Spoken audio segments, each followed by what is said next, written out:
मेरा कॉलेज का दूसरा दिन था और मुझे बुला लिया गया फ्रेशर्स पार्टी की मीटिंग के लिए। सारे बच्चे तो मीटिंग में नहीं आए थे, बहुत कम ही लोग आए थे। मेरा सेकेंड काउंसलिंग में एडमिशन हुआ था तो मैं 1 महीना लेट हो चुका था। तब तक फर्स्ट काउंसलिंग में आए हुए बच्चों में गहरी दोस्ती हो चुकी थी। सब आपस में पूरी प्लानिंग कर रहे थे और मैं चुपचाप उस ग्रुप में अकेला महसूस कर रहा था और शांति से बैठा था। तभी एक छोटी सी लड़की आती है जिसे देख मन ही मन मेरी हंसी छूट गई। पर उसने आते ही नहीं लड़कों का नाम पूछा, मतलब मेरा। फिर मैं नाम बता के चुप हो गया, बदले में मैंने नाम पूछा ही नहीं उसका। तो थोड़ा अच्छा सा लगा कि अब तक मैं यहाँ पे अजनबी सा फील कर रहा था, किसी ने कुछ तो पूछा। फिर मीटिंग खत्म हुई और सब अपने अपने हॉस्टल आ गए। हाँ, पहली मुलाकात में वो मुझे फ्रेंडली लगी और अच्छी भी। फिर हमारी क्लास स्टार्ट हो गई। शायद शुरुआती दिनों में वो क्लास नहीं आ रही थी, फिर बाद में आने लगी तो पता चला सबसे बहुत फ्रेंडली रहती थी वो। हाँ, लेकिन उसका एक बहुत अच्छा दोस्त था। कॉलेज से घर जाती थी या घर से कॉलेज आती थी तो उसका रेलवे स्टेशन छोड़ना और लाना उसी का काम था। साथ में घूमना, बातें शेयर करना। हाँ, समझते थे वो एक दूसरे को। मैं धीरे धीरे अब खुल चुका था। मैं भी उसका अब मजाक उड़ाता, उसे परेशान करता। सब दोस्तों की तरह वो भी एक दोस्त बन गई थी मेरी। अब हम कुछ लड़के कुछ दोस्त साथ में घूमने जाते। कुछ महीनों तक हमारी दोस्ती ऐसी ही चलती रही। फिर एक दिन उसके बेस्ट फ्रेंड की गर्लफ्रेंड बन गई तो अब वो अपने इस दोस्त से ज़्यादा अपनी गर्लफ्रेंड को टाइम देने लगा। फिर एक रोज़ अचानक से उसका कॉल आया और बोली, चलो ना चलते हैं कहीं घूमने। हाँ, शायद बोरिंग फील कर रही होगी। मैंने भी तुरंत हाँ कर दी। उसे पसंद था नेचर को एंजॉय करना और मुझे भी। फिर हम दोनों चल दिए किसी अनजान मंजिल पे। कुछ देर हमने बैठकर छाँव में बातें की। अब शाम हो चुकी थी और हॉस्टल भी तो बंद होने वाली थी। फिर हम वापस अपने अपने हॉस्टल आ गए। दूसरे दिन उसने फिर बोला जाने को। क्लास खत्म होने के बाद हम फिर चल दिए उस नेचर को एंजॉय करना। हाँ, सुकून सा तो मिलता था उस जगह पर। 2 दिन 3 दिन जाने के बाद हमारा रोज जाना हो गया वहाँ। अब यूं कह लो क्लास खत्म होते ही आदत सी बन गई थी उस पहाड़ पर जाने की। हम आम दोस्त से खास कब बने जा रहे थे पता ही नहीं चला। अब हम एक दूसरे को सारी बातें बताते। हम घूमने जाते और रोज़ उसकी मैं फ़ोटो क्लिक करता और वो उन फ़ोटो को रोज़ इंस्टाग्राम में पोस्ट करती। हाँ, अब वो मेरी बहुत अच्छी दोस्त बन चुकी थी।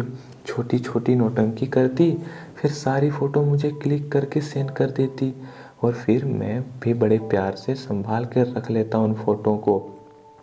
हाँ, वो मेरे व्हाट्सएप के चैट पे टॉप पे रहने लगी थी और कॉल लॉग में तो हर रोज़ टॉप 3 पर रहती ही थी। रोज़ रात को कॉल आना उसका और ढेर सारी बातें करना। कई बार तो कॉल कट किए बिना ही सो जाती थी। अब वो अपने स्कूल के दोस्तों की बातें करते नहीं थकती थी। हाँ, मुझे जलन नहीं होती थी पर इमोशंस थे उसके लिए। मैं भी उसके दोस्तों के लाइन में सबसे पीछे खड़ा रहता। समय के साथ सब कुछ अच्छा चल रहा था। फिर रोज डे आया। हाँ, वैलेंटाइन डे वाला। पता नहीं उस वक्त मेरे दिमाग में क्या चल रहा था, मैं एक सफ़ेद गुलाब दे दिया उसे। उसने भी ये कहकर संभाल कर रख लिया कि हमारे बीच कभी लड़ाई नहीं होगी। हाँ, क्योंकि सफ़ेद गुलाब तो शांति का प्रतीक होता है ना। फिर एक दिन उसे शॉपिंग के लिए मार्केट जाना था तो उसने बोला मुझे जाने को, मैंने हाँ कर दी। हम कुछ और दोस्तों के साथ गए। हाँ, उस दिन मैंने उसका हाथ थामा तो उसकी आंखों में मेरे लिए एक सच्ची वाली केयरिंग दिखाई दे रही थी। उस दिन के बाद मेरी एक ऐसी दोस्त बन गई जिसे रिप्लेस करना मेरे लिए मुश्किल था। कोई सफ़र में थक जाती तो मेरे कंधे पे सर रख कर सो लेती थी। हाँ, अब होली भी आ गई समय बीतने के साथ ही और मुझे पहला रंग उसी ने लगाया।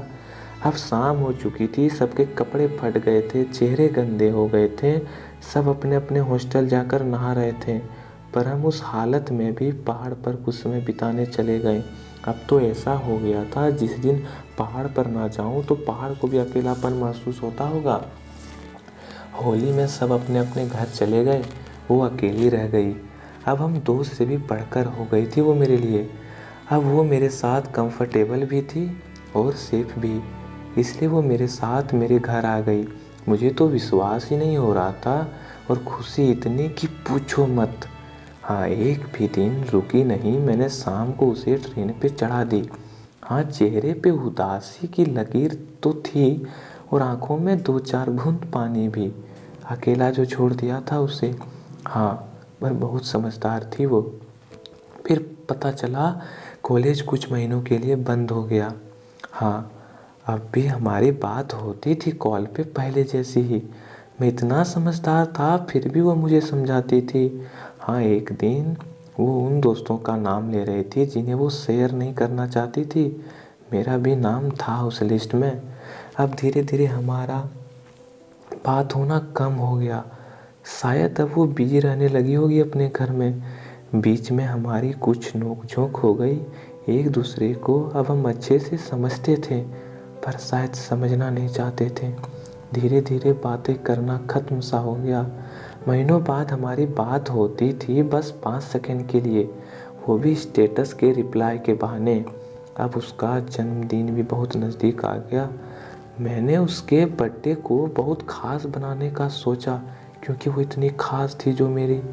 फिर मैं ये सोचकर रुक गया कि कहीं उसे अजीब लग गया तो, वो इरिटेट हो गई तो, क्योंकि ख़ास तो वो मेरे लिए थी ना। मैं शायद उसके आसपास भी नहीं था, लेकिन किस्मत मेरे साथ थी। उसके जन्मदिन के कुछ दिन पहले उसकी एक दोस्त का कॉल आ गया। उसने कहा कि हम उसके बर्थडे में सरप्राइज़ देंगे, तो तुम भी शामिल हो जाओ। मैं बहुत खुश हुआ कि चलो, सबको पता तो है कि हम कितने अच्छे दोस्त थे।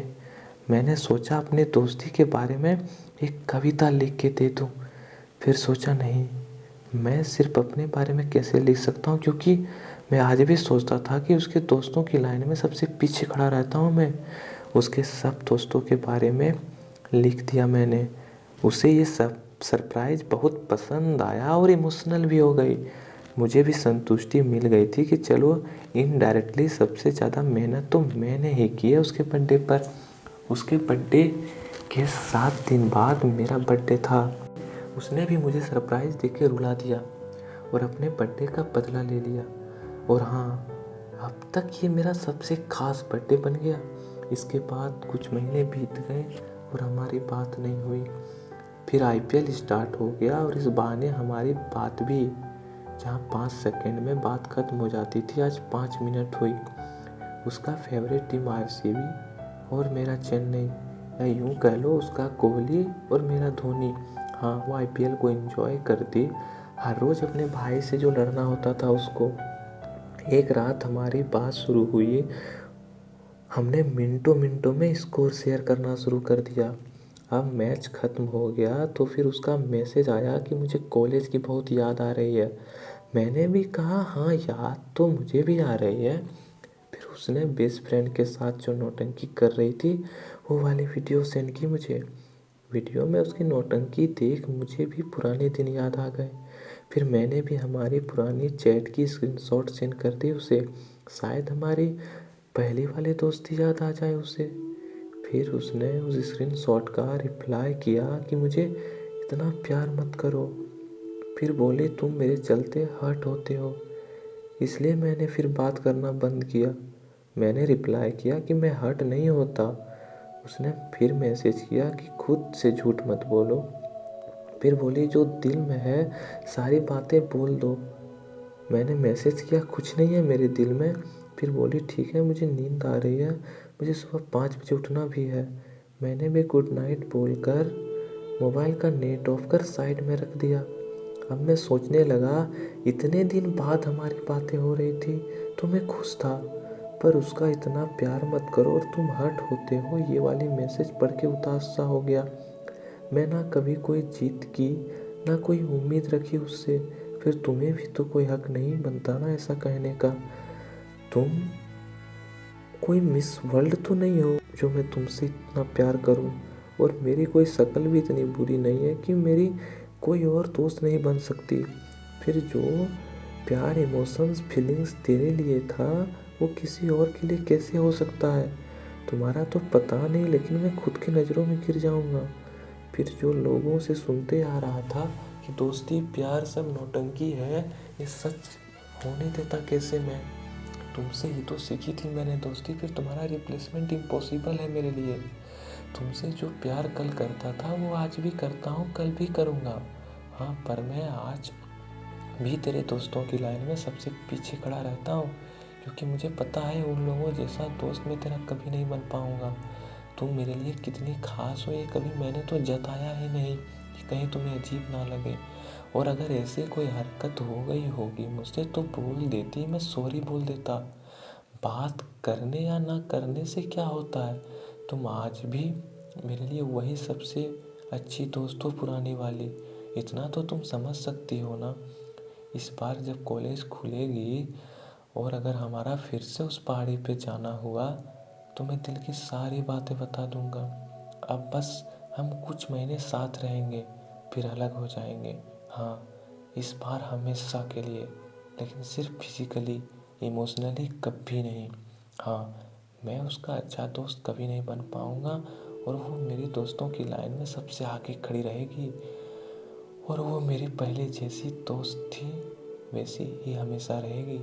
इतना सोचते सोचते मेरी आँख कब लग गई पता ही नहीं चला।